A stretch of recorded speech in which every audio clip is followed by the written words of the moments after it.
On today's episode of the Freelance Marketing Ninja Show, going to talk about Facebook ads a little bit. And Facebook ads. Let's go ahead, get started right now.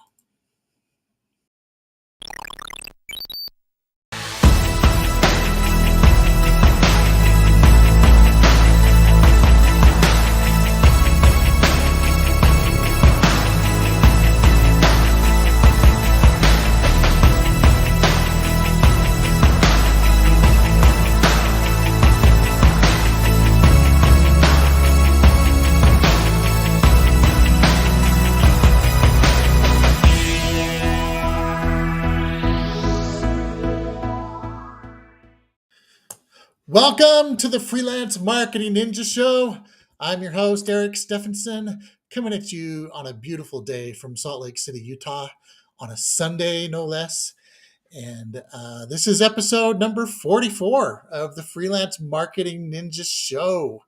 How about that? 44.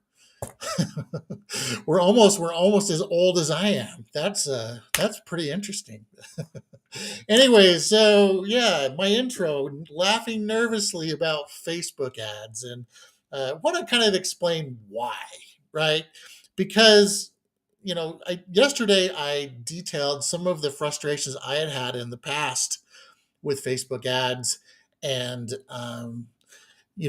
maybe some of my hesitancy to getting back into it. Well, happy to announce that today I launched my first real Facebook ad pointing at a landing page, trying to capture leads. So it's in review right now. It isn't officially launched, but I did learn some things that gave me a little bit more confidence in being able to use Facebook's advertising platform. So this is what I discovered is that Facebook recently have updated their advertising policies to be a lot more clear.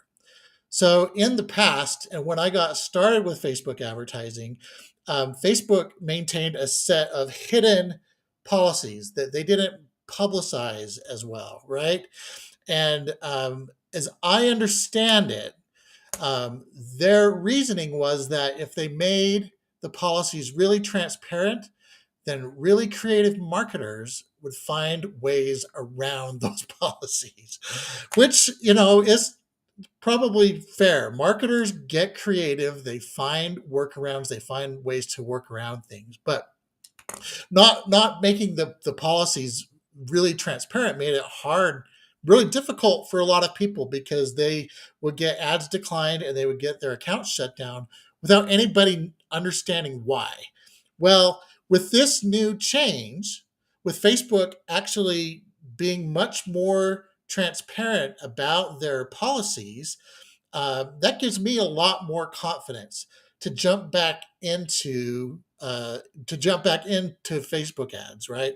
So yeah, happy I launched my first Facebook ad in like a year and a half today. So let's I just want to take a look here. So the ad, just so you know, is currently in review. One of the things I used to do in the past, based off of the training I had, was to launch a lot of ads together at the same time, right? And what I've done here is just because I know what happens if an ad gets declined for some of the copy in it, and you've got like 16 versions of it, you got to go back and change all 16 versions of that ad before it can run. So what I've done is I've launched one ad, knowing that it would get reviewed first to make sure that they're okay with my copy in the ad. And then I'm going to go ahead and do all my split tests afterwards. But I'm happy to see that in review. I'll let you know tomorrow if we actually went live. So also and I'll drop, just for the rest of you who maybe aren't familiar with Facebook ads, you're considering using them as a traffic source in the future.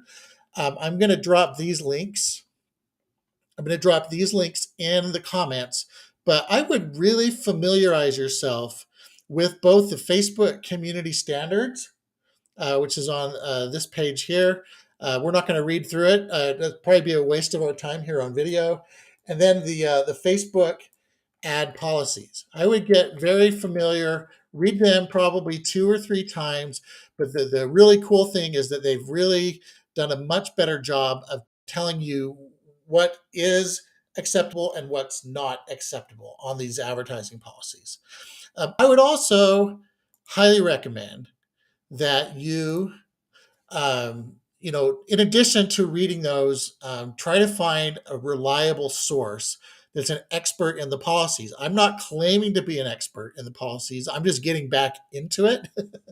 But this isn't something I would just like kind of jump into and try to figure out on your own. It's too frustrating to get your stuff shut down, and without really good guidance. This is something that you definitely need an expert or a mentor to help you with. So just keep that in mind if you're thinking that you want to go this route, but you haven't invested in a mentor yet. I would invest in that mentor first.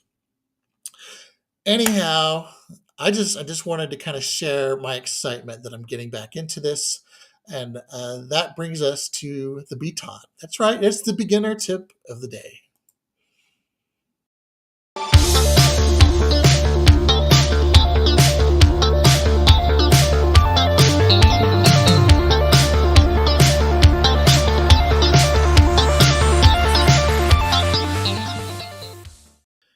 It's the beginner tip of the day. This is for those of you who are just brand new, looking for a way to ease your frustrations, looking to get out of the confusion knot that we sometimes tie ourselves in. Some of that self-inflicted, by the way, but um, just to kind of get kind of that first breakthrough on your way to get your first leads, get your first sales. I'm going to actually back up to one of the early things that you should be thinking about as a beginner. So those of you who have the same mentor as I do that watch this, this probably doesn't help you much, but what the tip is to choose the tools you use wisely, right? Be very picky about the technology tools that you use. And there's all kinds of marketing and people out there hyping up different tools, different ways of doing this. Um, First, there's really 3 things, and maybe even really 4 things that you need, right? You need a domain and hosting. So you need a company that does that. You need a company that provides um, page building or funnel page building software. You need That's just so that you can have websites, right? That people can you can capture their information and or maybe provide some information about what the products you're offering is. You need autoresponder software. This sends out your emails to people that subscribe to your email list. This sends out those emails. And I also recommend having some type of software that helps you track clicks, that helps you identify fake clicks or bot clicks, and just really good tracking so that you can get visibility into what's really going on with all the marketing assets you have. So there are some companies out there that purport to be able to offer all these things in one package, and they can save you a lot of money. That's probably true, and they can probably offer all these things. But I am of the opinion that you're going to do better choosing solutions that are the best of breed for each of those things. And here's an example why. So autoresponder software in particular, if your autoresponder software if you choose a company that does all these other things, the one thing that your autoresponder software needs to do better than anything else is help you inbox. And the domains that company uses, they get they basically get rated. They have a reputation out there on the internet.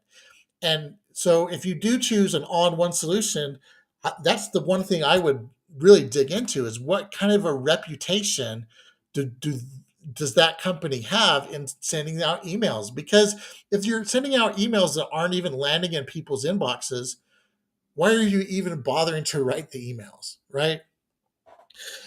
With funnel page software, um, I use ClickFunnels, which is not the cheapest solution, right? It may even not have all the most up to date features. ClickFunnels 2.0 is coming out really soon, so we'll see how much they catch up or get ahead. But the reason I use ClickFunnels, right, as opposed to the cheaper options out there, is that they're the biggest company.